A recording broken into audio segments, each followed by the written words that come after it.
ऐसे हाँ हम कैसे जी जाओ, हम कैसे जी अब हम हटा दे पूछा। तो सुनो, तुम मेरा एक काम करोगी ना तो मैं तुम्हें राजमहल से कभी नहीं निकालूंगी। हम ठीक हो जाए।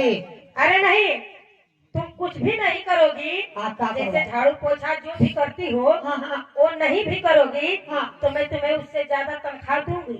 अरे हम देवी हो, हम बहनी हो। अरे खड़ी हो जाओ।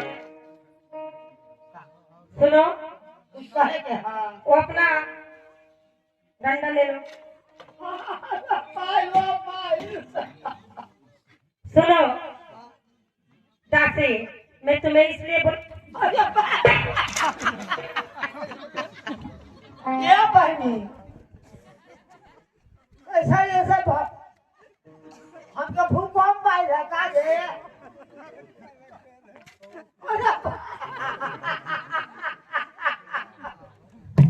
द्वारपाल, लड़का ठीक बा, ये क्या कर रहे हो? लड़का ठीक है।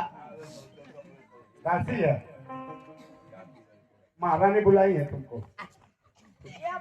द्वारपाल, हाँ क्या भैया हमको तू धक्का मर रहा हो।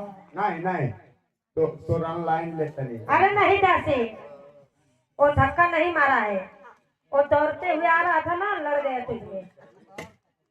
इधर आओ, मैं इसलिए बुलाई हूँ दासी कि तुम्हें मेरा एक काम करना होगा। ये बहनी कौन काम हम करो, बियवा कमाए के हो। अरे हरमिया, तो के खाली चूल्हिया की है लकड़ी लगा देते हैं। दासी, पहले पूरा बात तो सुनो।